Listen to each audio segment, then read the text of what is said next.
போலீசார் பேருந்துகளுக்கு அபராத கட்டணங்களை வசூலிப்பதை தடுத்து நிறுத்த வேண்டும் என தமிழ்நாடு அரசு போக்குவரத்து கழகம் முதல்வர் ஸ்டாலினுக்கு கடிதம் எழுதியுள்ளது. நெல்லை நாங்குநேரியில் பயணச்சீட்டு எடுக்க மறுத்து நடத்துனருடன் வாக்குவாதத்தில் ஈடுபட்ட காவலர் வீடியோ இணையத்தில் வைரலாகியது. இதனைத் தொடர்ந்து தமிழகம் முழுவதும் உள்ள போலீசார் பேருந்துகள் விதிமுறைகளை மீறுவதாக கூறி அபராதங்களை விதித்து வருகின்றனர். இது பழிவாங்கும் நடவடிக்கையாக உள்ளதாக போக்குவரத்து துறை புகார் தெரிவித்திருந்தது. இந்நிலையில் முதல்வர் ஸ்டாலினுக்கு தமிழ்நாடு அரசு போக்குவரத்து கழகம் கடிதம் ஒன்றை எழுதியுள்ளது. அந்த கடிதத்தில் காவல்துறை காவலர்களுக்கு பேருந்தில் இலவச பயணம் கிடையாது என போக்குவரத்து துறை தெரிவுபடுத்தி இருப்பதாகவும், கடந்த 2 நாட்களாக போலீசார் அரசு போக்குவரத்து கழக பேருந்துகளை மறித்து அபராதம் வசூலித்து வருவதாகவும் தெரிவித்துள்ளது.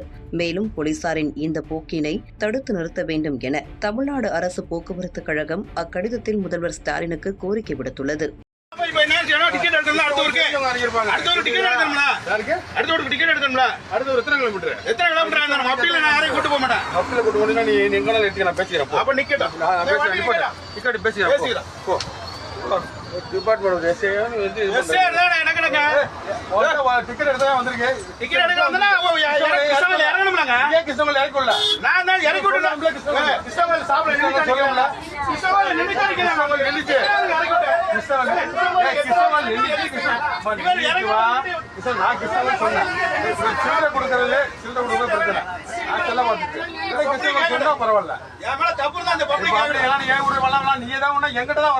புரியுதுல?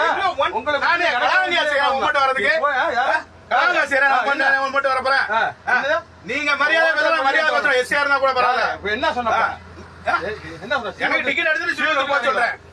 எடுக்க முடியாது.